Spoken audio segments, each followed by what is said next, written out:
Nossa Senhora Esperança Nossa de Sabedoria, rogai por nós. Bom, então, nos acomodando. Uma boa noite a todos, né? Estamos aqui no nosso segundo encontro, né?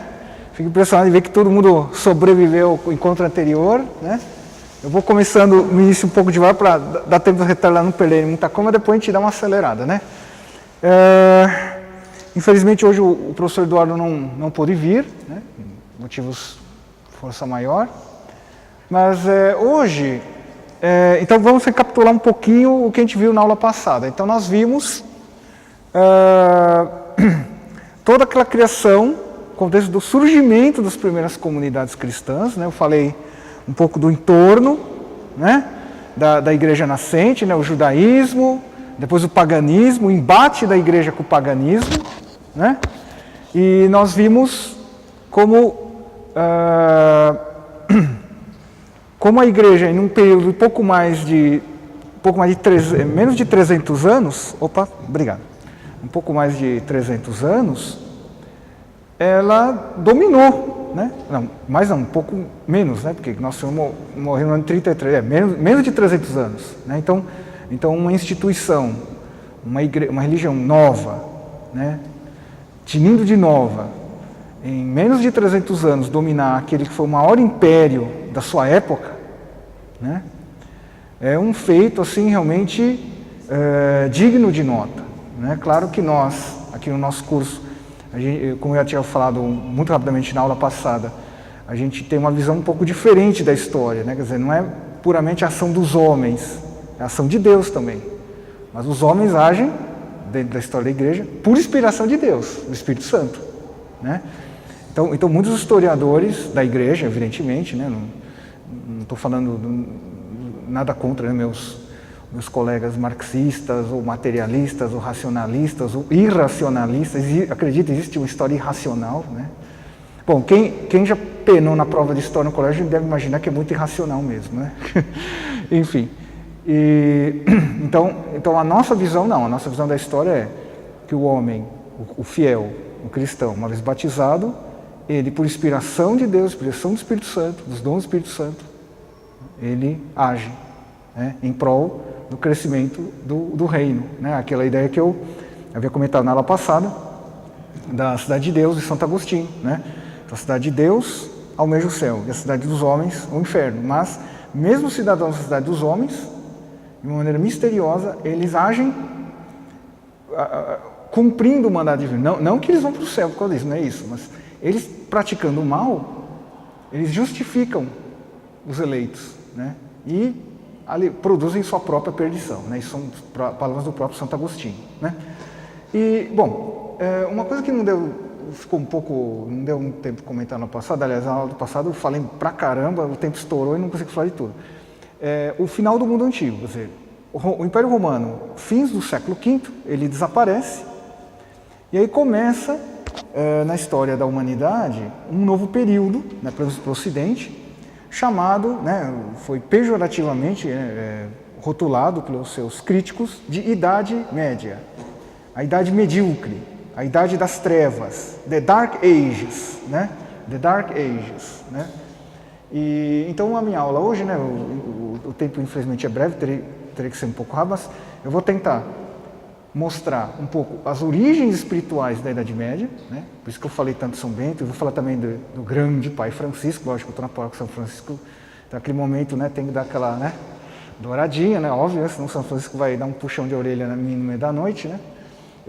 Brincadeira. E mostrar um pouco como é que é a mentalidade dos homens medievais, e também os estereótipos que se fazem da Idade Média. Acho que mais que hoje, ou seja, eu tenho um tempo muito curto para tratar um monte de assuntos, né? Mas eu dou fé que vamos conseguir. Tá? Então, o título da aula de hoje eu coloquei a Idade Média, o que não nos ensinaram, né? Em particular sobre dois assuntos, a Inquisição e as Cruzadas, né? Muito bem. Então, como eu falei de início, o dado fundamental para a gente entender qualquer período histórico, não precisa ser exatamente a Idade Média, é você tentar compreender o contexto histórico, né? O homem medieval, ele pensa de uma maneira muito diferente do homem moderno, né? Nós vamos ver daqui a pouco. E aí eu cito a citação desse historiador, muito curioso, né? Eu estou citando o Marc Bloch, né? Que é um dos chamados pais da escola dos Annales, né? Escreve-se Annales, mas o francês pronuncia-se Annales, né? E ele foi um dos historiadores que renovou o entendimento da Idade Média. A Idade Média não mais como Dark Ages, não mais como a Idade das Trevas, a Idade da Ignorância, do fanatismo, do ódio, da morte, não. Ele mostrou uma nova visão da Idade Média. Ele e outros colegas, né, colaboradores londianos. E isso é um dado até um tanto melancólico, né, porque alguém vai dizer assim, é esquisito que o Marc Bloch era católico. Ele era judeu, né, judeu. Mas para vocês verem que para você ter uma visão correta da história, você não precisa necessariamente ser um católico, não, eu quero mostrar a verdadeira história da igreja, não. Ele nunca teve essa preocupação, mas ele acabou fazendo isso, né? A sua obra, A Sociedade Feudal, né, foi escrita na década de 20, ainda hoje, né, já passados quase 100 anos, ainda é obra de referência para entender o pensamento medieval. E aí tem uma frase dele, a incompreensão do presente nasce plenamente da ignorância do passado, né? Então, se a gente não entende não conhece o passado, não consegue entender o presente, né? E isso, lógico, né? É uma pena que o Eduardo não está aqui, né? Acho que ele iria concordar com o que eu vou dizer. Boa noite. Ele ia concordar com o que eu vou dizer. A gente, como historiador, vê hoje a repetição de muitos erros do passado, né? Eu estou falando aqui, no caso, especificamente política, né? Ontem nós tivemos mais uma cena dantesca, né? Uma votação, deputados falando, dando voto, né? Fica 3 horas para dar o raio do voto, né? Nós tivemos um espetáculo dantesco, né? Enfim, eu estava numa situação um pouco particular minha, né? No pessoal, estava com um ente querido no hospital e a pessoa tem uma ojeriza de política, né? Então, graças a Deus, eu me saneei daquilo, porque me disseram que foi uma coisa horrorosa, né? Enfim. Mas voltando, então, só para justificar isso, quer dizer, muitos dos erros nossos do presente vêm porque a gente não conhece a história do Brasil. Estou falando depois da política, né? Lógico que aqui vou tratar mais especificamente da história da igreja, né? E aí, o que eu quero mostrar aqui bem rapidinho é as imagens estereotipadas que nós temos da Idade Média, né? Então, uma coisa muito importante quando a gente vai estudar história, o que atrapalha muito a compreensão de um período histórico, não é o que aconteceu naquela época, é a imagem estereotipada que a gente cria daquela época, né? E tem um textão aí, né? Eu adoro texto, né? Como vocês podem notar, eu adoro escrever. O duro é fazer as pessoas lerem. Então, vamos passar logo para os estereótipos aqui. Vamos lá, rapidinho. Então, aqui eu tentei reunir, num único slide, um pouco desses estereótipos, né? Alguns são fáceis de identificar, outros nem tanto. Bom, ali no canto superior esquerdo, né? Quando se fala de Idade Média, se fala de intolerância religiosa, ódio, perseguição a bruxas, feiticeiros e hereges, né? Então, a fogueira, né? É lógico, né, que isso também é uma forçação de barra, vamos dizer, usando a linguagem dos jovens, né?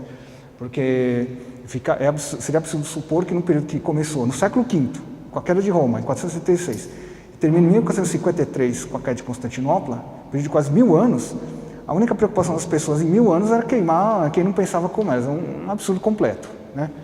E aí eu coloquei algumas coisas assim da minha lavra, né? Um outro elemento também, uma obra que ainda hoje é usada inclusive em aulas de cursinho de colégios, né? Que representa a Idade Média, não é bem verdade, aquele livro que também, um filme, O Nome da Rosa, um filme já antigo, né? De 1986, se não me engano, em que o Umberto Eco, né, que era um escritor italiano, ele sintetizou todos os estereótipos, preconceitos com relação à Idade Média em uma única obra. Não nego que é um livro muito bem escrito. Quem assistiu, o filme também é muito bem produzido, né? Agora, é muito curioso que pouca gente lembra, né? O Umberto Eco, na época que escreveu o livro foi publicado em 1979, 80, por ali, já faz um tempinho, perguntaram para ele, de onde veio sua inspiração para escrever O Nome da Rosa? Ele falou, eu me imaginei esganando um frade. Então, bom, gente, se o autor da obra, que baseou o livro, baseou o filme depois, fala isso com uma candura de um repórter, né? Então, logo você imagina que a obra, ela não é nada simpática, a visão da igreja medieval, né? Então, enfim, embora seja realmente, assim, para quem quer fazer apologética, vamos dizer, a defesa da fé, né? Oração intermédia, é necessário, pelo menos, assistir o filme, né? E aqui, não muito conhecido, mas fez muito estrago na época, As Brumas de Avalon, né? Não sei se é uma obra já meio antiga, que era uma visão feminista da Idade Média, né? Bom, por aí acho que não preciso nem explicar. Aquela coisa que a mulher não tinha alma, as feiticeiras eram perseguidas, então foi um livro que na época é mais ou menos contemporâneo do Nome da Rosa, mesmo publicado na mesma época, e fizeram muito estrago na mentalidade das pessoas. Então, vocês podem notar que as pessoas 30 e poucos anos atrás, né, liam bastante, né? Hoje o pessoal fica se digladiando, não é nem textão no Facebook, é comentário do Instagram, as 2, 3 linhas, né? E tá ali todo o pensamento filosófico, toda a cosmogonia da pessoa em 2, 3 linhas no Instagram, do WhatsApp, o que for, né? Enfim. E aqui mais uma curiosidade, né? Eu até fico um pouco de medo de mostrar esse slide numa igreja, né? Mas a música, né? A música popular, né? O pop, né? No caso o rock pesado, eles também fazem um desserviço, né? Estereotipando uma imagem da Idade Média, com uma ideia de bruxaria, de ocultismo, magia negra, o demônio, lá, e aquele senhor ali em cima, né? Que está com um crucifixo, né? Enfim, né? A imagem está meio clara, lá atrás tem um crucifixo invertido, com esses símbolos do satanismo, né? O Sir Osborne, né? Eu falo Sir porque a rainha Elizabeth II, não sei por que cargas dava, resolveu dar o título de Sir para ele, né? Não sei o que ele fez tão importante, né? Além enfim, de comer morcegos vivos nos palcos, né? E ali também uma outra banda de rock, coloquei, né? Quer dizer, vejam como a Idade Média, né? Eu acho muito gozado, né? Algumas pessoas falam assim, a Idade Média, a Idade das Trevas, a ignorância do horror. Não quero saber da Idade Média. Então, alguns roqueiros da pesada com certeza entrariam na mesma máquina. Não, vamos lá, eu vou gravar um disco. Então, vocês vejam que no fundo é tudo uma coisa assim estereotipada, é a visão deturpada da Idade Média, né? Mas vamos lá. Só que essa visão, ela... Aqui. Então, alguns estudiosos sérios começaram na esteira do Mark Bloch mostrar, olha, a Idade Média não foi isso, foi uma coisa diferente. Então, aqui eu cito um professor da Faculdade de Educação da USP, né, o Rui Nunes, ele fala, a Idade das Trevas foi mesmo a Idade Média foi mesmo a Idade das Trevas, com um lindo céu estrelado, né? Então, assim, era uma época de escuridão, mas tinha muitas estrelas, o céu, você via a Via Láctea, teve a sua beleza. É um pouco essa ideia que o Rui Nunes quis mostrar para nós. E ele não estava só, né? Então, aqui são alguns, né? Há outros estudiosos da Idade Média que procuraram trazer uma nova visão, quer dizer, uma visão positiva. A Idade Média teve coisas boas, né? Só para citar, né? Porque infelizmente o tempo é curto. A universidade foi invenção da Idade Média, inclusive da igreja. Não sei se você sabe, a primeira universidade do mundo, a Universidade de Bolonha, foi fundada através de uma bula papal, ou seja, foi um papa que fundou a Universidade de Bolonha. Ou seja, se não fossem os papas da famigerada igreja medieval, não existiriam universidades. Nós não teríamos hospitais, nós não teríamos bancos, né? Então, quando você estiver lá na fila do banco, aquele monte de conta para pagar, quem inventou isso? Foi um monge, né? É verdade, foi um monge, daqui a pouco eu vou mostrar da ordem dele. Não, é verdade, os templários, os famigerados templários... Não, banco foi uma invenção do Ocidente, foram os cavaleiros templários que inventaram o cheque, ou seja, inventaram o saldo bancário, inventaram conta corrente e inventaram compensação de cheque. Todo o sistema financeiro moderno, não sei se alguém aqui trabalha na área de economia, o seu trabalho, economista, foi invenção de um monge guerreiro com uma cruz vermelha gigante no peito e estava em Jerusalém defendendo a cidade santa dos sarracenos, é isso. Foi um cara desses que inventou o banco, o cheque, todo o sistema conta corrente, tudo. Quando você estiver na fila do banco, lá brigando com o internet bank, lembre-se disso, só que é culpa de um monge, né? E esses senhores, né, alguns com uma cara feia de quem nunca... Essa foto do Lagoff é terrível, né? Ele tá com uma cara de quem comeu giló, né? Mas a obra de todos eles trouxe uma visão positiva da Idade Média. Por exemplo, o Estado moderno surgiu na Idade Média, o direito internacional, a filosofia moderna, né? A lista é muito extensa de obras que a Idade Média nos legou, né? Enfim.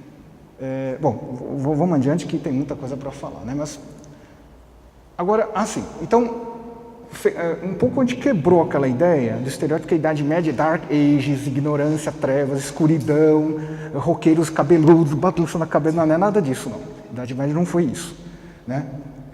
Então, bom, isso acho que ficou claro, então vamos adiante.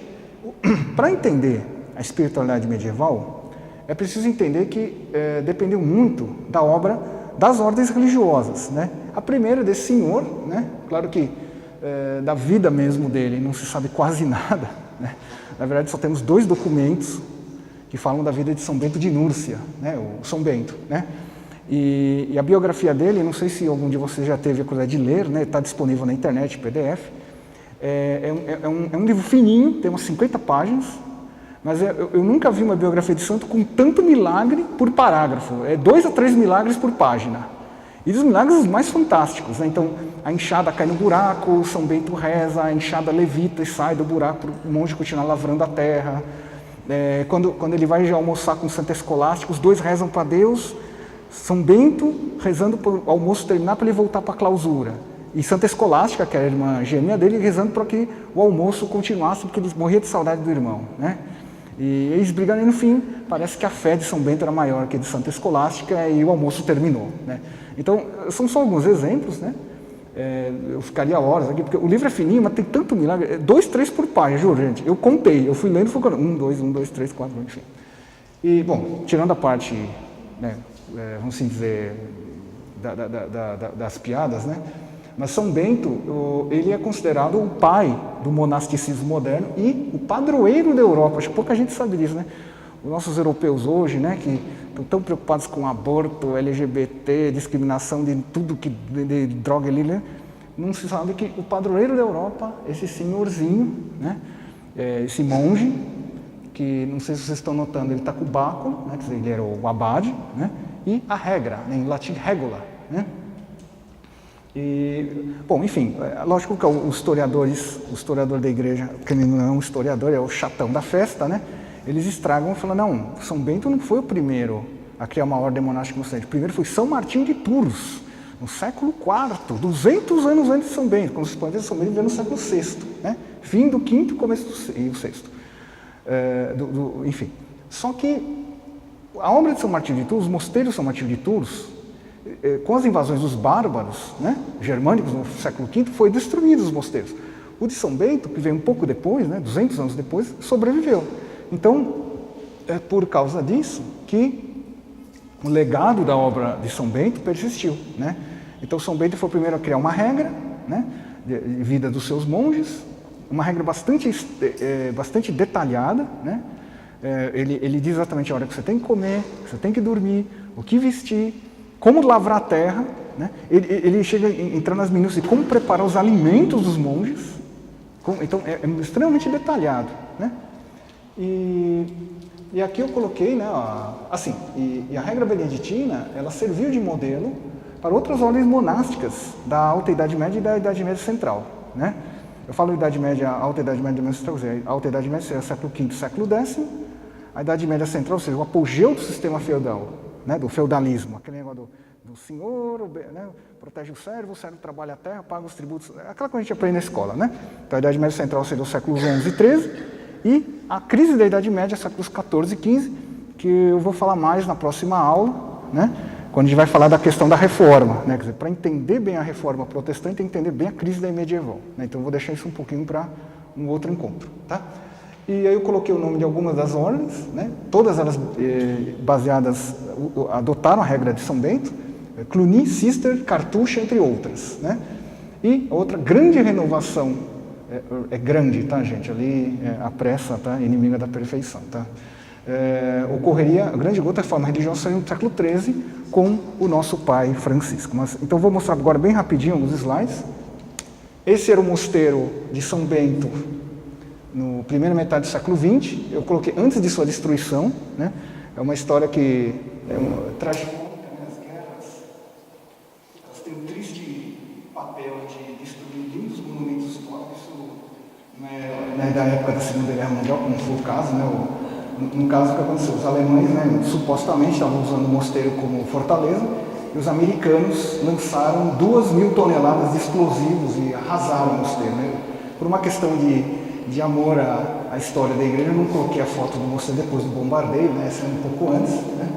E tenho certeza, então podemos atribuir ao exército norte-americano um dos maiores crimes da história ocidental, né? Destruindo um mosteiro com quase 1.000 anos de idade, né?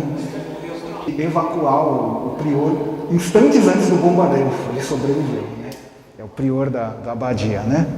Enfim, então ele foi salvo do bombardeio, né? Porque 2.000 toneladas de bombas convencionais não é qualquer um que sobrevive, né? Ah, alguém? Entendi? O mosteiro, na época da Segunda Guerra Mundial, da Batalha de Monte Cassino, eu não sei dizer, mas devia ter em torno de uns 80 ou 90. Mas pelo tamanho que ele teve na sua fase final, né? Ele foi todo reconstruído, né? Mas nunca mais foi o mesmo, né? Inclusive as obras de arte que estavam dentro foram todas pulverizadas, né? Vocês podem ver pelo tamanho, ele podia abrigar muito mais do que isso, né? E aí eu queria mostrar para vocês, aqui é de uma outra abadia. Essa foi muito famosa na Idade Média, a abadia de Cluny, a ordem cluniacense, né? É uma história muito comprida, né? Infelizmente não vou ter que resumir. É muito curioso que a abadia de Cluny, ela nasceu em 909, pela iniciativa de um leigo, um pai de família, que era o Duque da Aquitânia, né? William da Aquitânia. E ele no testamento falou: eu quero que fundem um mosteiro na região de Cluny, dedicado a São Pedro e São Paulo, ou seja, eu quero uma ordem monástica de estrita fidelidade ao Papa de Roma, né? É muito interessante isso. Então, os monges de Cluny, no século X, XI, XII em diante, eles vão ser grandes defensores do papado e vão reformar o papado, né? Tanto que alguns dos maiores papas da história da igreja desse período são monges cluniacenses, né? Enfim, o mais famoso foi Gregório VII, né, o homem que criou a reforma gregoriana e criou a atual eleição do Papa, né? Aquele negócio que a gente viu, né, recentemente, os cardeais, né, conclave se reúnem e votam, né?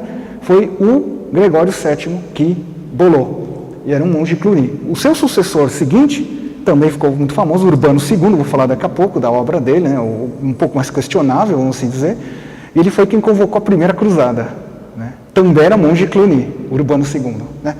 Então aqui é um esquema da abadia, né? Ela no seu desenvolvimento máximo no século XVIII, aqui eu tenho um outro croque. Desculpa, voltando. Então, a abadia, né? Alguém vai dizer assim: ai, que lindo, eu vou viajar agora para Aquitânia para conhecer. Não vai dar. Porque é o seguinte, né? Durante a Revolução, como eu falei para vocês, as guerras e revoluções, elas têm um triste papel de destruir monumentos históricos. A abadia de Cluny, durante a Revolução Francesa, ela foi transformada em pedreira, então não sobrou nada.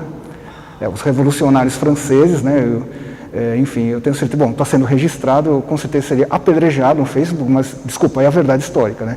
A Revolução Francesa, que veio trazer liberdade, as luzes, destruiu monumentos históricos também, né? Enfim, então isso não é privilégio de talibãs e estados islâmicos, né? A destruição de obras históricas de valor incalculável, né?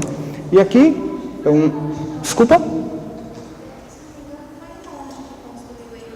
Foi o Duque da Aquitânia, era um leigo, era um nobre, um homem poderosíssimo.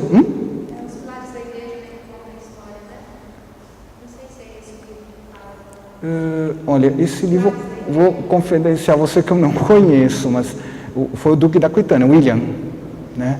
Um homem provavelmente muito piedoso e tenho certeza que no céu ele ficou muito contente com o que fizeram com a herança dele, né? Mas enfim, tudo bem?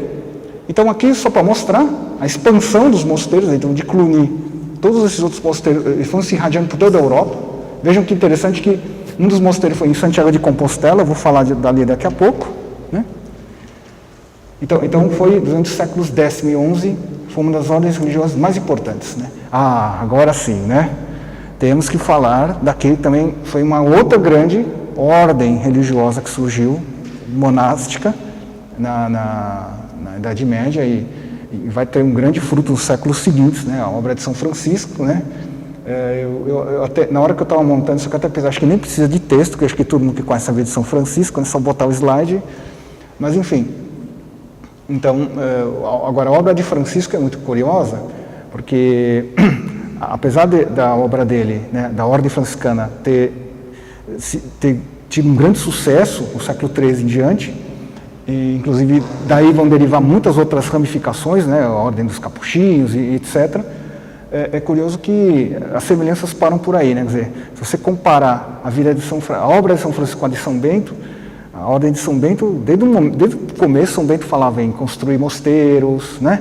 E né, toda a regra de vida, tudo detalhado. Né? O São Bento ia ser aquele chefe chato do escritório, que é tudo, né?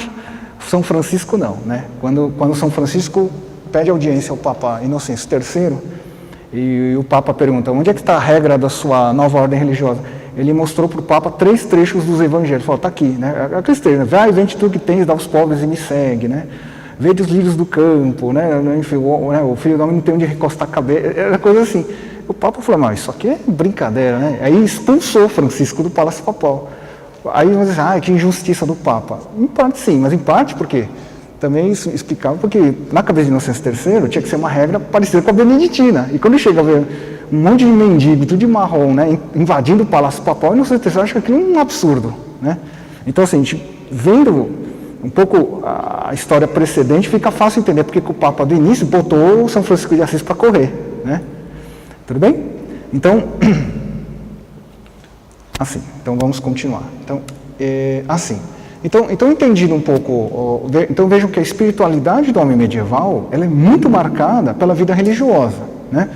Então por isso que a gente entende, por exemplo, episódios como a da vida de São Bernardo de Claraval, né? Para quem não sabe, ele foi um dos grandes pregadores da Ordem Cister, né? E foi quem convocou a Segunda Cruzada, né? Eu vou falar das cruzadas já, né? Enfim, se o tempo permitir. Mas o que acontece? A meta de santidade do homem medieval é a vida religiosa. Então conta que quando São Bernardo pregava, as mulheres odiavam São Bernardo. Por quê? Porque onde ele passava e fazia pregação, eu entrei na ordem cister, na perfeição, diz que o que tinha de marido que abandonava a esposa, noivo que rompia noivado e namorado que acabava com o namoro, era coisa de louco, né? Então dizem que as mulheres escondiam os homens de São Bernardo, né? Porque a lábia dele, né, a eloquência é tão grande que... Né, não, isso é verdade, dizem que de aldeias inteiras, as mulheres iam atrás, em cima de São Bernardo, vai embora daqui, não entra na aldeia, sai de perto, né? Enfim, não, isso é verdade, isso é registrado inclusive, né? Por quê? Mas isso tudo por quê? Porque como? Ao invés de ir junto, que nem Santa Clara. Pois é, né? Mas na época de São Bernardo... O público feminino não se entusiasmava muito com o trabalho dele, né? Não preciso dizer que São Bernardo, quando São Bernardo entra na ordem de Cister, a ordem cisterciense, ele só tinha um mosteiro. Quando São Bernardo morreu, acho que tinha uns 15 ou 20 mosteiros. Tudo cheio de ex-marido, ex-noivo, ex-namorado, enfim, né? Para tristeza das mulheres da época, né? Graças a Deus não existe hoje um São Bernardo, ia ser um problemão para vocês, né? Só para compreender, ele fazia uma pregação onde as pessoas se dirigiam... A vida de perfeição, a vida religiosa, a vida monástica. Não esquecer das famílias. Sim, exatamente. Por isso que São Bernardo era amado pelos homens, os monges, e odiado pelas esposas, né? Por motivo... São Bernardo de Claraval. Quando vocês forem para São Bernardo, lembrem disso, viu? Enfim. Mas, bom, então, como vocês estão vendo, a nossa aula hoje tem uma série de problemas, né? Eu tenho que abordar um monte de assuntos, né? E o que eu queria mostrar um pouco aqui era um pouco a vida espiritual, como era o homem medieval, né? O homem e a mulher medieval. Então, era uma vida muito diferente da que temos hoje, né? Você não tinha antibiótico, não tinha asepsia, não tinha... Aliás, isso é uma coisa que chocaria muito o homem atual, né? O homem e a mulher atual, né? O conceito de higiene, higiene, é do século XVIII, XIX, né? 19, não é nem do XVIII. Ou seja, muito recente, não tem nem 200 anos, né? Então, os homens medievais, eles tinham um conceito de higiene, de odor, né? Aí já está todo mundo já ficando de cabelo em pé, né? Ainda mais que nós somos brasileiros, né? E prezamos banho, né? Enfim, ainda mais que foi um dia hoje meio quente, assim, né? Então, o homem europeu, principalmente no inverno, banho, pode esquecer, né? Entre outros problemas, né? Então, aí coloquei assim, a expectativa de vida sempre já é em torno de 25, 30 anos, né? Então, por aí você vê que vive-se intensamente, mas também se vive pouco, né? E tudo isso eu estou colocando por quê? Porque o homem medieval, quer dizer, a perspectiva da morte, né? Não que eles fossem obcecados com a morte, mas a perspectiva de qualquer momento você ter um mal-estar, ou um acidente, ou uma guerra, e pum, você está diante do Criador, é sempre presente. Então, o homem medieval, isso que é uma coisa fundamental para entender tanto a cruzada quanto a Inquisição. ele sempre tem presente, quer dizer, você tem que estar sempre preparado para iniciar a vida eterna, para adentrar a vida eterna. Isso é uma coisa que o homem de hoje, o homem contemporâneo hoje, ele não tem. Né? Isso acabou sendo uma espécie de vamos dizer, substrato negativo do aumento da expectativa. Não estou querendo dizer que todo mundo aqui quer morrer, não é isso, né? Pelo amor de Deus, não vamos concluir coisa errada. Mas o homem atual, sabendo que pode se cuidando bem com a medicina atual, né? O Felipe está na sala, pode explicar isso melhor para a gente, né? Poder chegar aos 70, 80 anos, o dobro, às vezes o triplo da expectativa de vida que era da período medieval, você, entre aspas, abre a perspectiva de você esquecer a vida eterna. O homem medieval não tem essa facilidade, né? Então, por isso que o homem medieval, uma coisa, quer dizer, ele está sempre procurando o quê? Expiar os pecados. Então, aí você entende a questão das peregrinações, né? O que é peregrinação? Quer dizer, você quer, quanto mais distante, mais difícil for a peregrinação, maior a penitência, maior o pecado que você tem que expiar, consequentemente, entre aspas, melhor estou preparado para adentrar a vida eterna. Algumas dessas peregrinações, vocês vão ver aqui pelo outro slide, elas mesmas, você acabava encontrando o Criador durante a própria viagem, né? Então aqui só na Europa, né? Então algumas das peregrinações, né? De acordo com a linha vermelha, quanto mais grossa, mais importante peregrinação, né? Vocês podem notar então que o local, o centro de peregrinação mais importante do período medieval é Santiago de Compostela. Por favor, não tem nada a ver com aquilo que está no livro do senhor Paulo Coelho, né, gente? Pelo amor de Deus, né? Porque uma época eu tive que, né? Então, Santiago de Compostela era um grande centro de peregrinação medieval. Haviam outros, né? Roma, né, daí o nome Romaria, né? Na França, o Monte Saint-Michel, né? Que é ali no norte, ali, acho que está ali indicado, né? O grande centro de peregrinação, né? Segundo a tradição, foi o próprio, como o nome diz, né? O arcanjo São Miguel teria aparecido no mosteiro, então era um grande centro de peregrinação. E você tem Monte Saint-Michel ali, ó, no norte, ali aqui, ó, Monte Saint-Michel, E havia outros grandes centros, né? A própria Inglaterra, né? Você vai ter, por exemplo, a tumba de grandes santos. Então, enfim. Então, cada um desses aí que vocês estão vendo, essas linhas, são centros de peregrinação. E toda localidade, todo vilarejo tinha uma ermida dedicada a Nossa Senhora, um santo local, um mártir, né? Então assim, o homem medieval, ele está assim, a vida dele permeada desse contato com a eternidade, né? Por quê? Porque é aquilo que eu falei para vocês, quer dizer, a qualquer momento, eu estou aqui rindo, tomando cerveja, de repente, tombo morto. Né? Então, ou seja, você sabe, por mais que você seja pecador, mais que você seja afastado da vida moral, você tem consciência. A qualquer momento, vou prestar contas a Deus, quer eu goste ou não. E eu preciso reconhecer, nesse ponto, os homens medievais eram muito mais prudentes do que nós. Né? A gente o jovem, né? Viva a vida louca, né? Pancadão, aquela coisa. Nada contra quem gosta de funk, tá? Mas enfim, Expectativa de vida é importante. Sim.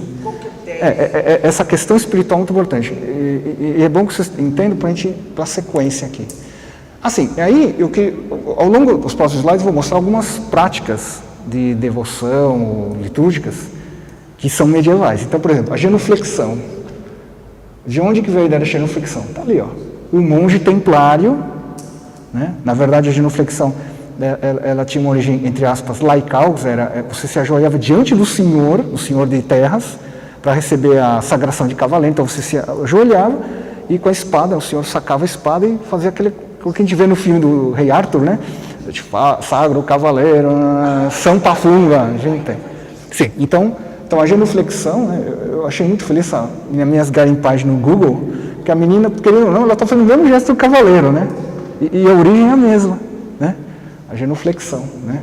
Enfim, então quando você for fazer a genuflexão do Santíssimo, tenha certeza que é uma prática medieval, ou seja, você é medieval, né?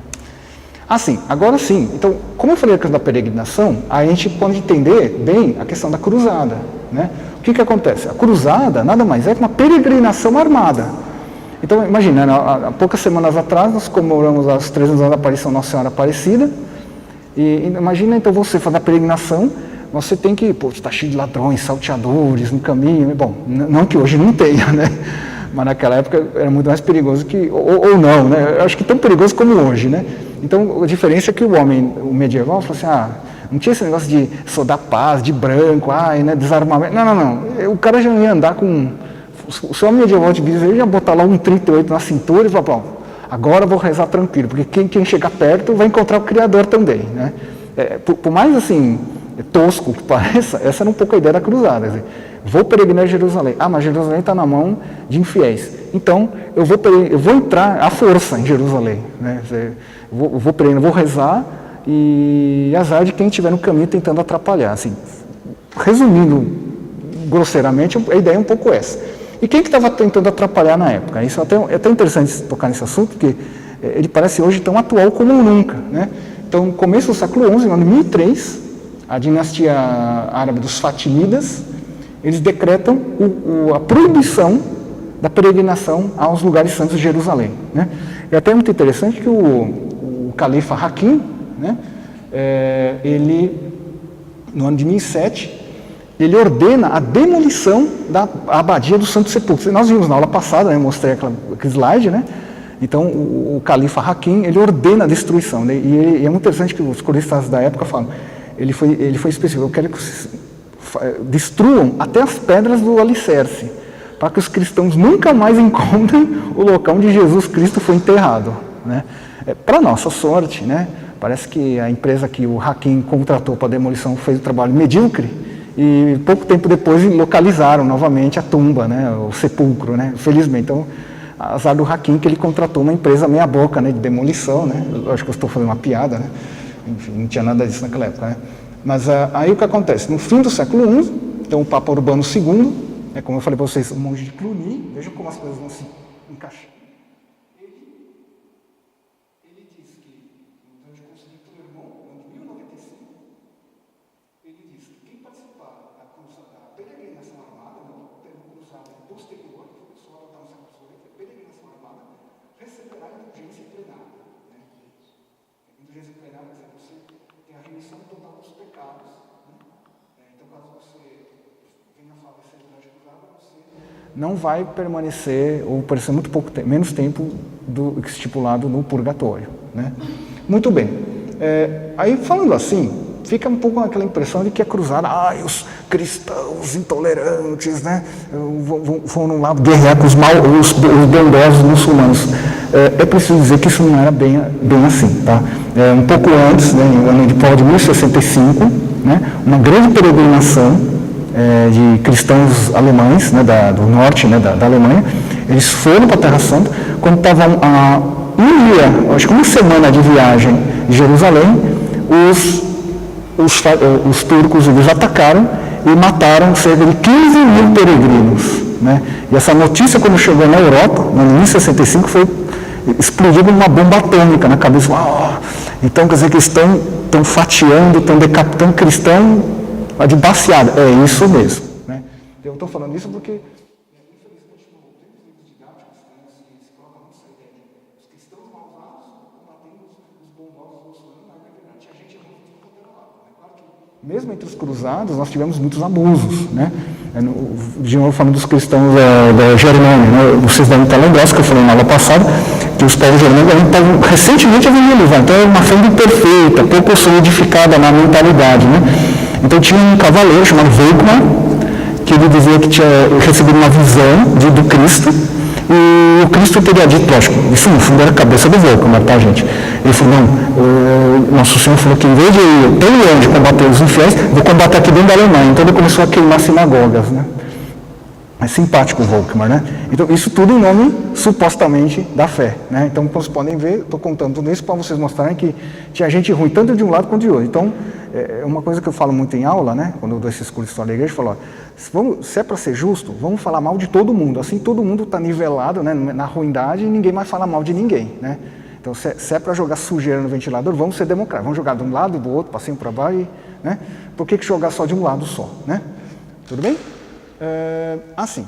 E por fim, então a cruzada foi convocada em 95. Em 1099 os cruzados tomaram Jerusalém, né? Foi uma tomada assim que os cruzados eles tiveram uma série de golpes de sorte. Eu falo isso porque há pouco eu terminei um livro que falava só sobre a primeira cruzada, né? E E a primeira cruzada, ela acabou assim. Então aqui estão o itinerário das cruzadas, né? E aqui os emblemas de uma das principais ordens de cavalaria do período. Por quê? Devido ao exemplo de São Bernardo, para quem não sabe, São Bernardo era da alta nobreza francesa, então ele virou o estereótipo do monge guerreiro. Então um monge que fica num convento rezando e se adestrando às artes da guerra. Por quê? Porque a qualquer momento, se o Papa convocar uma nova peregrinação armada, que hoje a gente chama anacronicamente de cruzada, ele vai partir para a Terra Santa para combater os infiéis, né? Então você tem alguma das principais ordens, os hospitalários, os templários, a mais famosa, né? Bem ou mal, né? Mais famosa, porque eram os defensores do Santo Sepulcro, e a Ordem dos Cavaleiros Teutônicos. Mas haviam outras, né? Então, por exemplo, enfim, vamos lá. Assim, isso aqui é uma outra coisa, que é um legado, inclusive das cruzadas, né? A Via Sacra. Então, por que a gente fala isso? Porque aquilo que a gente vê em todas as igrejas, né? Aqueles 14 sinais, né? Que marcam as 14 estações da Via Sacra, eles só começam a aparecer na Europa a partir do século XI. Então acredita-se que foram provavelmente cruzados, voltando, né, das peregrinações armadas, e viram que tinha esse costume nas ruas de Jerusalém, na época da Semana Santa, de percorrer o itinerário da paixão de Cristo, né?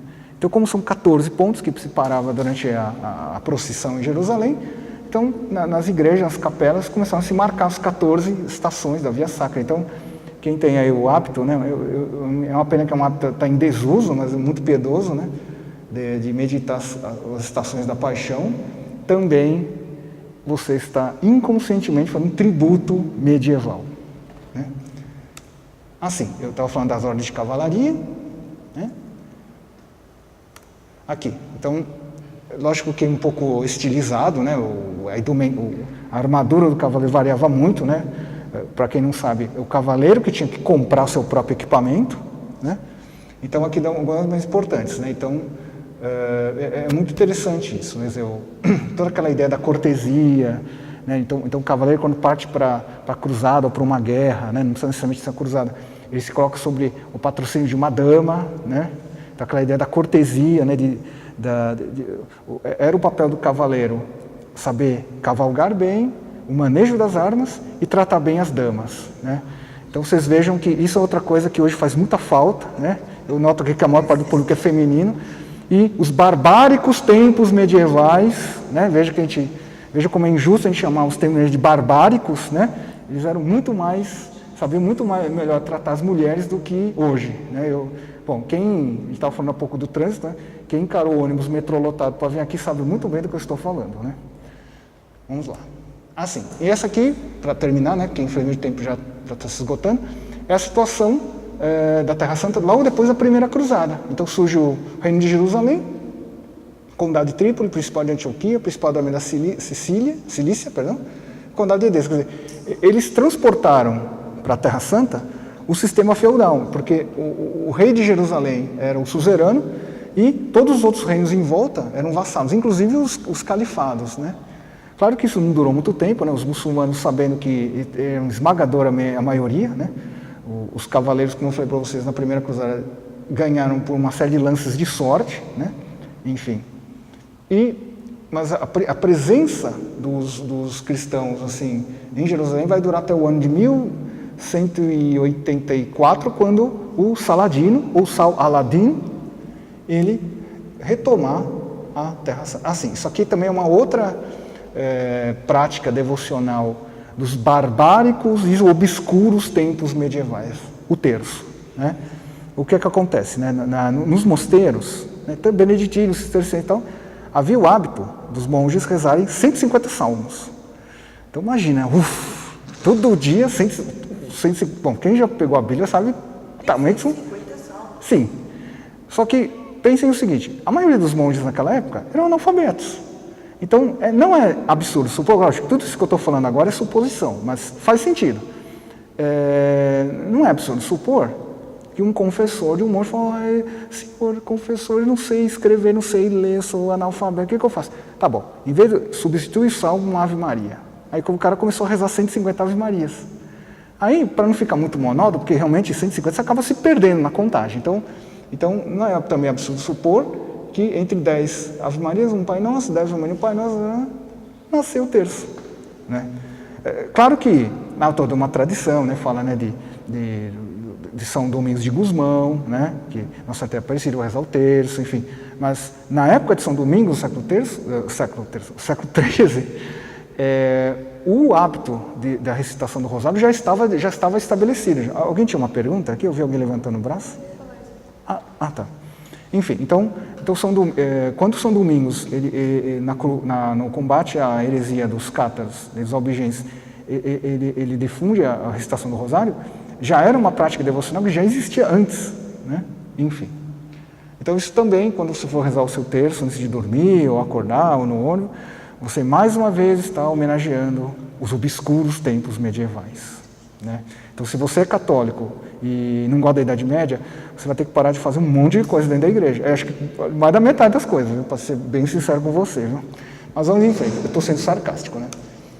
Esse aqui também é outro tributo que fazemos aos tempos medievais, o escapulário, né? Então, acho que é uma história mais conhecida, né? São Simão Stock era um monge inglês, carmelita, né? Aliás, um detalhe importante, quer dizer, aqui tem dois tributos à Idade Média, né? Porque, para quem não sabe, a Ordem Carmelita foi fundada no Monte Carmelo, né? Logo depois da Primeira Cruzada. Foi um cavaleiro que subiu o monte e decidiu fundar uma ordem.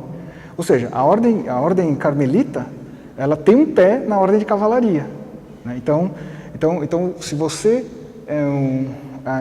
adota, né, como para devocional o escapulário e não gosta da Idade Média, eu acho que você tem que, infelizmente, abandonar o escapulário, porque a prática do escapulário surgiu na Idade Média e foi dentro de uma ordem que também foi fundada na Idade Média por um cavaleiro. Então, quer dizer, Idade Média, né? Enfim, então, para vocês verem como aquilo que o Mark Bloch falou no início, quer dizer, a ignorância do passado, a incompreensão do presente nasce da incompreensão do passado, do desconhecimento do passado, né?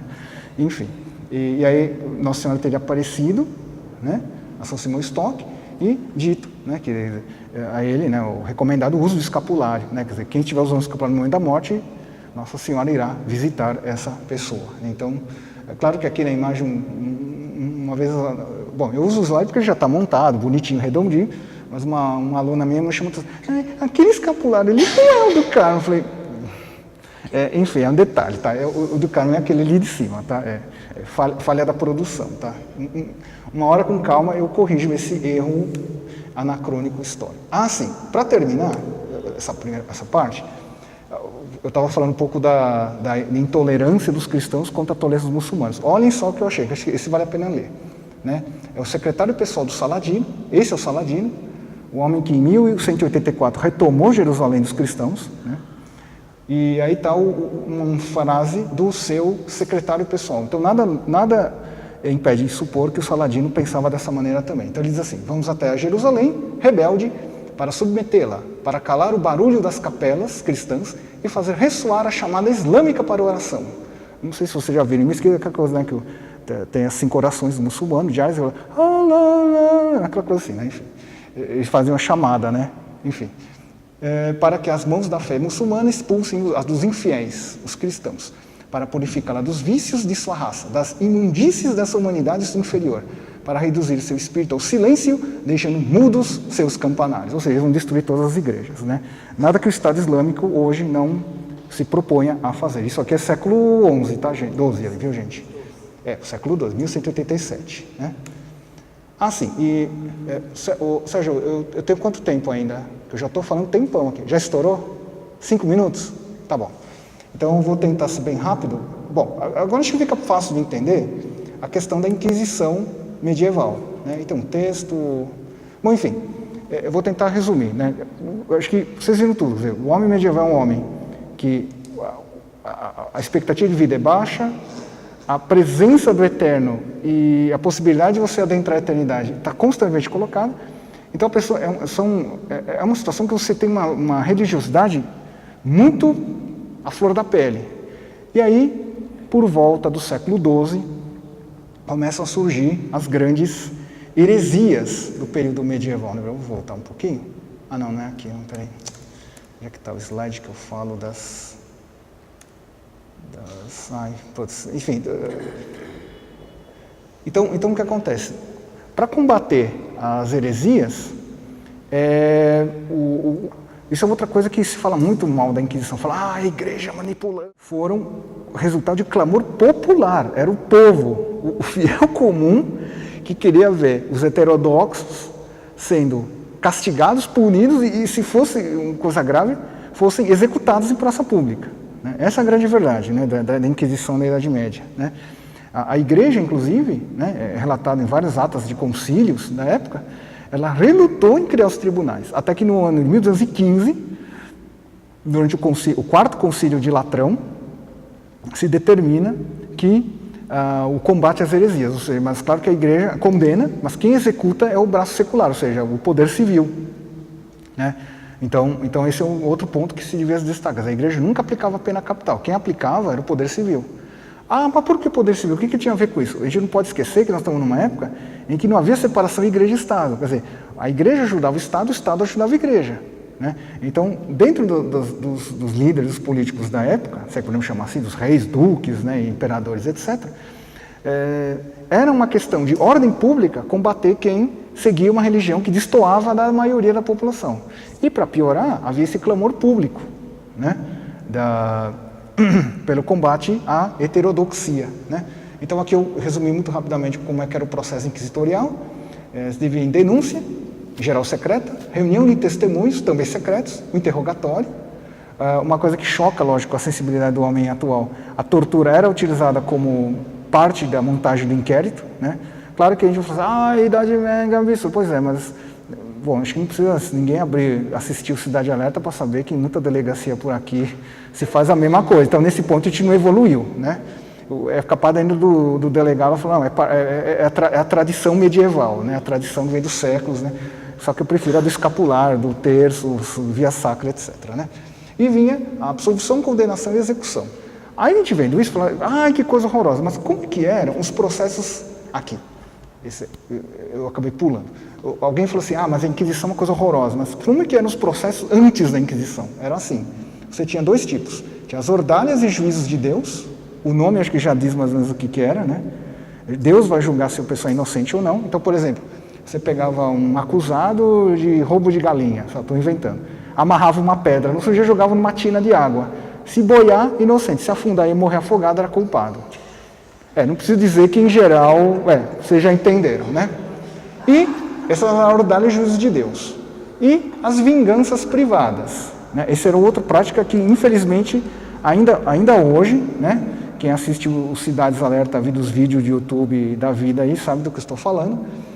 Quando não há uma equivalência entre o crime e a pena. Então, no caso da galinha, o cara roubou a galinha, eu vou lá na casa do fulano com uma arma e mato todo mundo. Estou vingado. Né? Então, isso é vingança privada. Né? Então, essa era a justiça medieval. Essa é a verdadeira justiça medieval. Então há relatos, inclusive, de hereges que, quando recebiam a notícia que iam ser julgados por um tribunal inquisitorial, ia ter um monge que ia julgar, e era um legado do Papa, ele fala, meu Deus, graças a Deus, porque ali ele sabe que ainda tem uma chance de escapar com vida. Na ordalha, na vingança privada, ele não vai escapar com vida. Né? Então, quando a gente julga a Inquisição, para nós, para nossa sensibilidade, hoje parece chocante, mas na época era um avanço na justiça do século XII e século XIII. Né?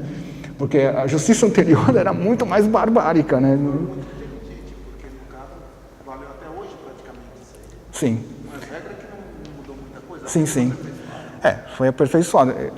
Por isso que, inclusive, quando você estuda o direito da época, na história do direito na faculdade, os professores costumam dizer, a história do direito, falam, a Inquisição foi um avanço para a justiça da época. Aí, para acabar, né, porque o tempo acabou, então, aí eu falo um pouco da Inquisição moderna, mas aí é a questão do controle da coroa, né? Não tinha mais nada a ver de negócio de combate à heresia, era pura instrumentação política.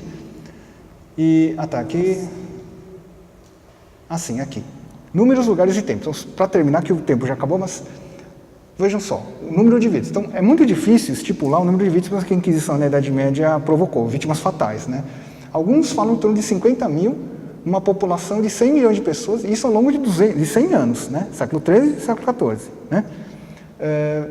Enfim, O que eu estou tentando aqui muito rapidamente mostrar, assim, não é de fazer de lenda dourada da Inquisição, não. É uma instituição que, mesmo para a época, né, chocava algumas pessoas, mas a grande maioria não, defendia. Né? E não precisa ir muito longe, né, para a gente encontrar inquisições. Eu falo isso, eu garimpo muito vídeo no YouTube. Né? No YouTube eu vejo muito vídeo de linchamento. Né?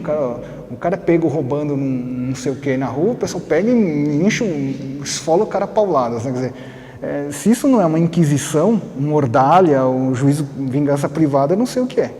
Mas tenho certeza que isso é uma coisa que nem na Idade Média iriam permitir, ainda mais hoje, né? Mas hoje permite-se. Né?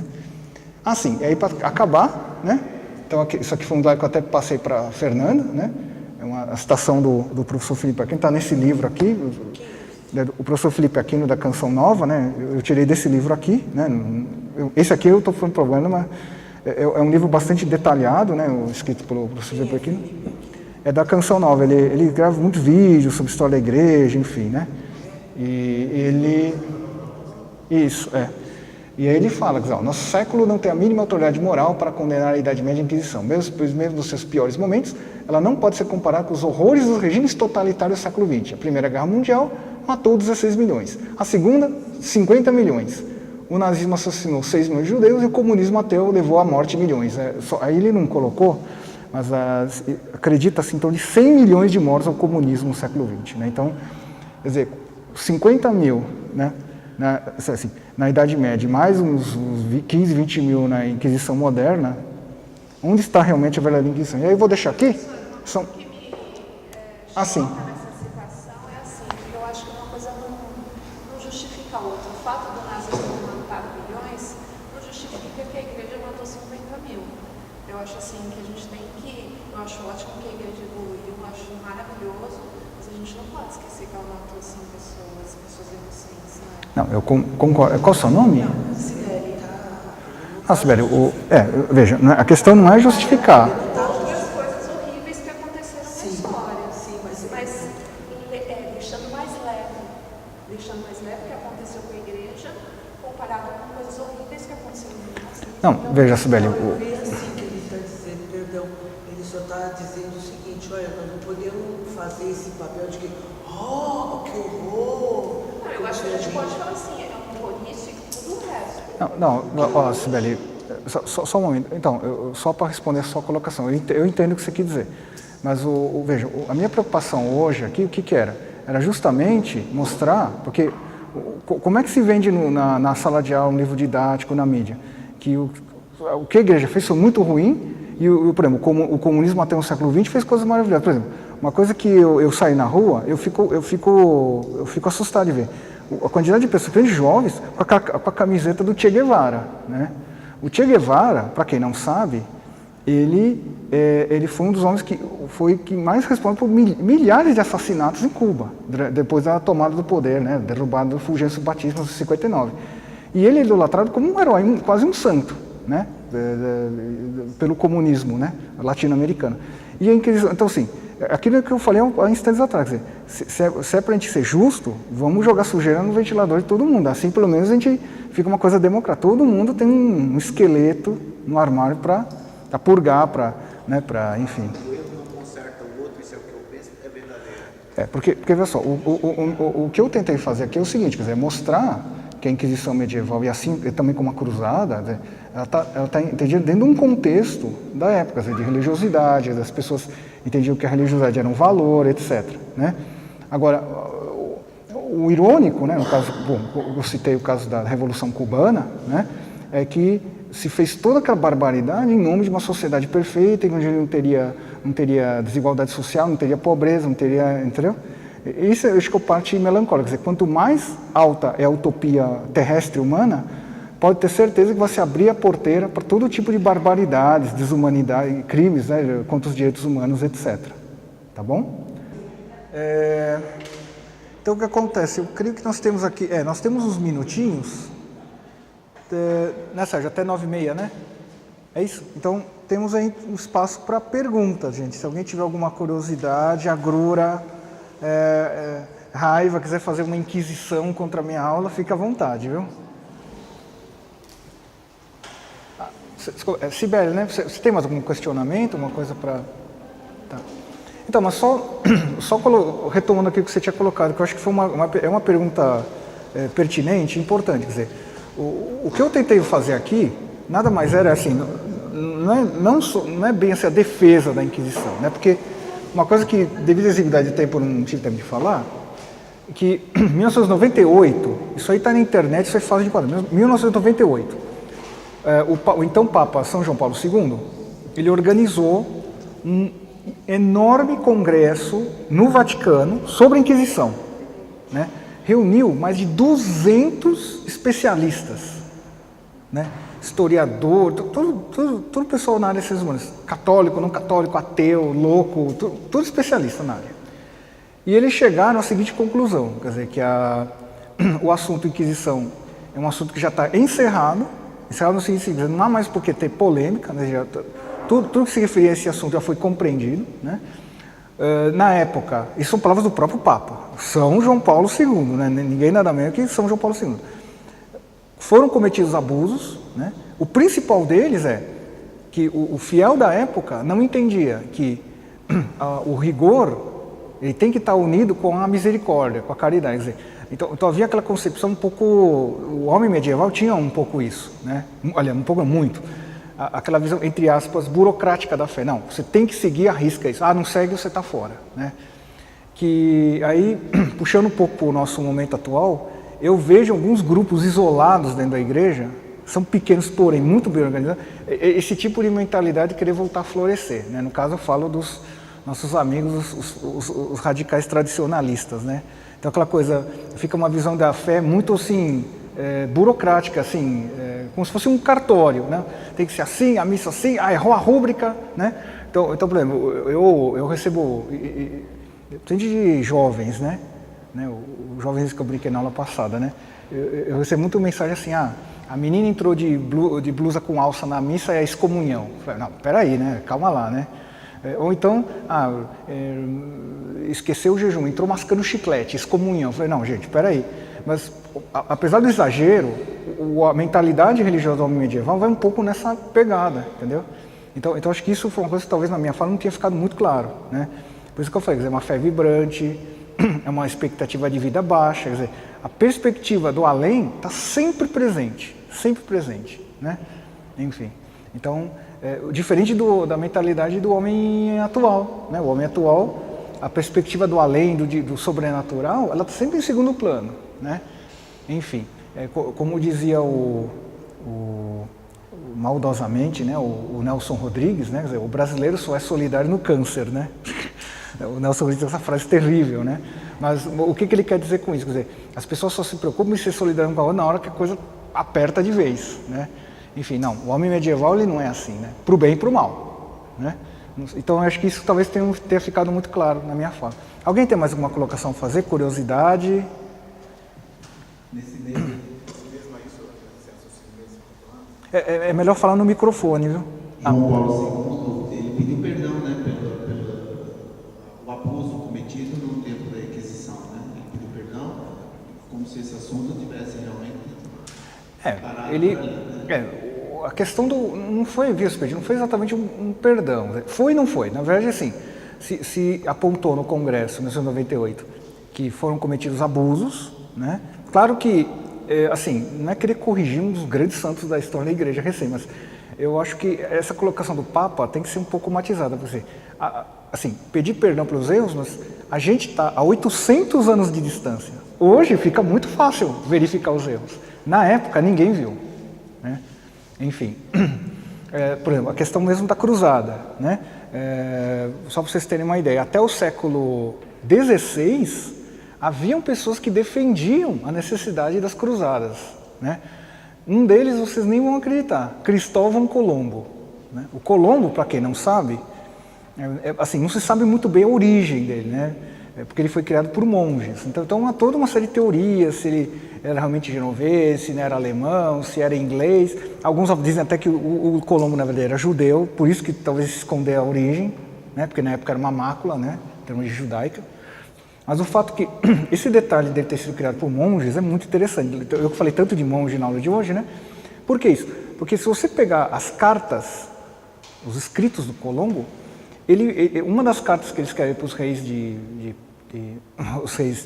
o Fernando de Aragão e Isabel de Castela, ele diz o seguinte: em breve, acho que lá pela terceira viagem dele para a América, em 1494, 96 por ali, ele fala: em breve encontrarei a China, entrarei em contato com o Khan dos mongóis, o converterei ao cristianismo, e aí montaremos um gigantesco exército para atacar o muçulmano pela retaguarda e retomar Jerusalém dos sarracenos. Ou seja, Colombo, no apagar das luzes do século XV, é um cruzado medieval. Ele quer uma cruzada, ele quer um gigantesco exército cristão destruir os sarracenos de Jerusalém e retomar Jerusalém dos muçulmanos, né? Então esse detalhe, ou seja, o Colombo, apesar de já estar para a era moderna, a mentalidade, a educação que ele recebeu dos monges era tipicamente medieval, né? Então, como? Sim, militar, né? Então, essa questão da mentalidade guerreira, de resolver tudo na base, entre aspas, da porrada, é típica do homem medieval. Claro que, já na época da Idade Média, haviam homens que defendiam uma outra proposta, de tentar converter pela persuasão, pelo entendimento, pelo debate de ideias. Então, um deles, bom, sou um pouco suspeito a falar, porque eu tenho ligação com o Instituto, é o Raimundo Lúlio, o Ramon Lull, né? Então, o Lúlio, ele viveu no fim do século XIII e começo do XIV, né, naquela transição, né? E ele defendia essa ideia de você criar centros de estudo especialistas na língua no hebraico e no árabe, para converter judeus e muçulmanos, né? Enfim. Mas ele era uma total exceção para a época, né? Enfim, mesmo no século XIV, XV e mesmo no XVI, como vocês perceberam, ainda havia pessoas que entendiam que para impedir o avanço do Islã na Europa, né? Eu não estou falando de século XX, eu estou falando do século XVI, né? Impedir o avanço dos turcos na Europa é preciso uma cruzada, né? Enfim. Então você veja que mesmo entrando bem para frente, mesmo depois que as cruzadas deixaram de ser convocadas pelos papas, havia na mentalidade cristã essa ideia de que, não, uma maneira de conversa, de conversão para a pessoa do cara, não, é descer o porrete com um prego na ponta mesmo e azar de quem, né? Enfim, não sou eu que estou recebendo a paulada na cabeça, né? Enfim, não sei se eu respondi a sua pergunta, né? Alguém tem mais alguma colocação a fazer? Ah, diga. Ainda um pouco sobre a Inquisição. Ah, sim. Um pouquinho sobre a questão sempre um pouco polêmica sobre a perseguição que a igreja fazia a estudiosos científicos que discordavam do que a igreja atestava como verdade, que eram fora da fé, por exemplo. A ideia de que a terra é plana, Ah, perfeito, perfeito. Então, não, a ideia é que a igreja é contra o avanço científico, etc, né? Um pouquinho sobre as perseguições que a igreja fazia teorias ou estudiosos científicos que falavam, tinha teorias assim, contrárias ao que se diz que a igreja pregava como verdade. Enfim, o que acontece, né, essa colocação, enfim, ela é importante porque esse também é um dos grandes lendas negras em torno da igreja, né? A igreja é contra a ciência, contra o desenvolvimento científico e tal. E isso tudo vai ficar cristalizado num episódio, né? E pode parecer que não, mas não tem a ver com essa aula, mas já que tocou no assunto eu vou falar, que é o caso do Galileu, né? Alguém falou assim, não, o Galileu, não, é dessa aula. Não é. O processo de Galileu sofreu 2 processos pela Inquisição romana. Um em 1616 e outro em 1633, né? Ou seja, aquela frase que eu já vi em livro didático, Galileu foi queimado pela Inquisição na Idade Média. Tem um monte de erro em uma única frase. Galileu não foi morto pela Inquisição, não foi levado à fogueira, o processo não foi na Idade Média. Quanto erro numa única frase. E eu já vi isso em livro, vocês já devem ter visto em livros didáticos também, né?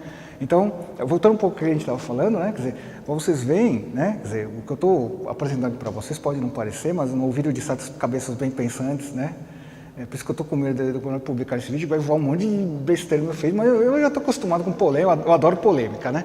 Polêmica no bom sentido, porque eu gosto de ver debate. Quer dizer, quem quer debater, quem quer polemizar, está prestando atenção. Sim, coisa importante, ninguém presta atenção, certo?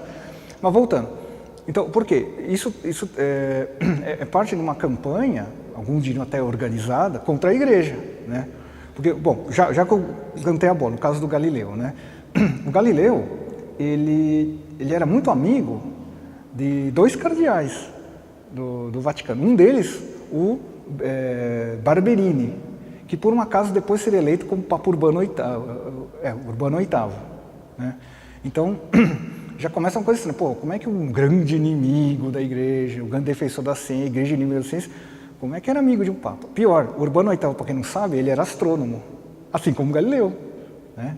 O superior dos jesuítas era astrônomo também, e era amigo de Galileu. Quando Galileu morreu, ele pediu que receber a extrema-unção, São dos Enfermos, de São José de Calazans, que mandou um padre dar os últimos sacramentos para Galileu, lá no leito de morte, né? E só para terminar, né, para vocês verem como Galileu era inimigo da igreja, da fé, do escondidinho da fé, a filha do Galileu era freira, né? Então, estranho inimigo da igreja esse que tem tanta ligação da igreja, tinha tanto carinho pela igreja, né? Bom, por que eu estou falando isso? Vou responder sua pergunta. Não é que, veja, a igreja criou as universidades, né? O pensamento científico moderno, né, o Francis Bacon, ainda no século XIII, era ligado à igreja, né? Então, essa dicotomia, igreja como fé, a ciência, saber, né, racional, e eles em briga, assim, declaram, não foi na Idade Média que nasceu. Na verdade, começou ainda timidamente na época do Renascimento, século XV, XVI, mas foi no século XVIII, com os iluministas, lembrando que os iluministas, na melhor das hipóteses, eram agnósticos, a grande maioria eram ateus, alguns ateus raivosos, que vão montar uma campanha sistemática contra o catolicismo, destruir a infâmia, destruir a infame. A infâmia é a fé, e a infâmia é a igreja, né? Quem diz isso era o Voltaire, né? O pai do ateísmo moderno, né? Para quem não sabe, né? O agnosticismo, etc. Então, quer dizer, na verdade, o que a gente tem, toda essa ideia de que a igreja é inimiga da fé, na verdade, é uma campanha que começou no século XVIII com o iluminismo, né? Eles apontam, quer dizer, a igreja é ligada à monarquia, então a gente não gosta da monarquia e da igreja, então vamos derrubar tudo, né? Que foi o que levou à Revolução Francesa, aquela mesma que eu mostrei há instantes atrás, que demoliu a segunda maior igreja da história da igreja. Caso vocês não saibam, só para voltar ali, né? Eu estou falando um negócio que talvez alguns não lembrem, a abadia de Cluny, se existisse hoje, ela só seria menor, volta. Ela só seria menor que a Basílica de São Pedro em Roma. Só para vocês terem uma ideia do tamanho, né? E foi totalmente destruída pelos defensores das luzes, da razão e da ciência da Revolução Francesa, né? Claro, não estou querendo dizer com isso que tudo que a Revolução fez foi ruim, não é verdade. Aí eu cito o Chesterton, né? Chesterton dizia, a Revolução Francesa foi um ideal, foi uma revolução baseada em ideais cristãos, mas eram uns ideais cristãos meio enlouquecidos, né? Igualdade absoluta, liberdade absoluta, não é mesmo? Enfim, e levou, né? Então, isso é uma coisa que, na verdade, assim, lógico, a gente traz uma discussão um pouco complicada, mas é um pouco aquela ideia de que quando o homem decide se tornar o próprio redentor de si mesmo, podem anotar, vai vir muito, em nome de um ideal lindo, maravilhoso, cheiroso, vão se cometer as maiores atrocidades que você puder imaginar, né? E, bom, nós estamos a poucos dias de comemorar outra grande revolução, a russa, né? Então não preciso nem dizer, né? Acho que nem vou adentrar isso, porque senão aí vão derrubar o site, né? Aquela coisa, né? Tudo bem, não sei se eu respondi sua pergunta, né? Mas essa dicotomia, ela nasce no século XVIII, ela não é da Idade Média, né? Como eu falei para vocês, quer dizer, a Idade Média criou as universidades, criou a pesquisa científica, né? Quer dizer, a pesquisa ela não ficou restrita aos mosteiros, né? Um monge que fica o dia inteiro lá na biblioteca, igual que o colega ali falou do filme, né? O Nome da Rosa, né?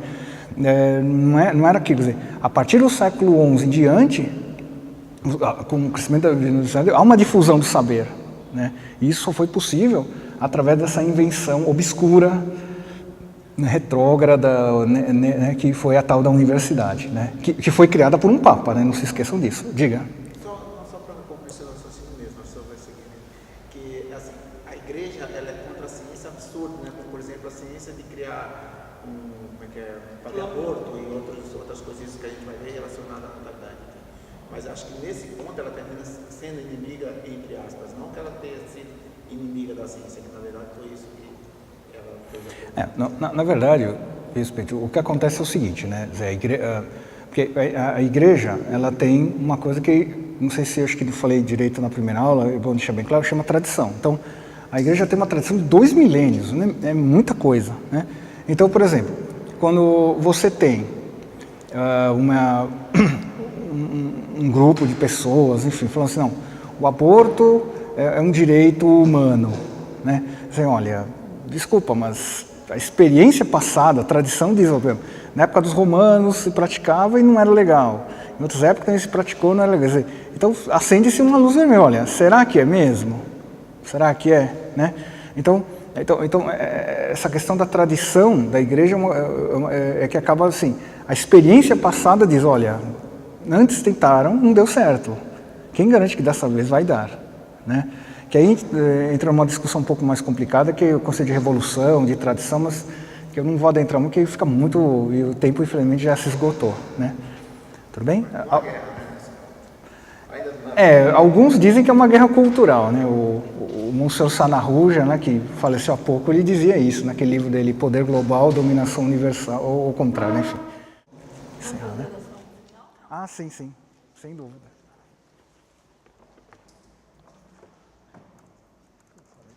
Ai, meu Deus, deixa pra lá. Pai, Filho e Espírito Santo. Bom, então, agradecer a todos a paciência, né? Tivemos mais esse encontro. E, bom, terminar com rezar rapidinho o Pai Nosso, né? Pai Nosso, do céu, santificado seja o vosso nome. Venha a nós o vosso reino. Seja feita a vossa vontade, assim na terra como no céu. O pão nosso de cada dia nos dai hoje. Perdoai as nossas ofensas, assim como nós perdoamos a quem nos tem ofendido. E não nos deixeis cair em tentação, mas livrai-nos do mal. Amém. Muito bom.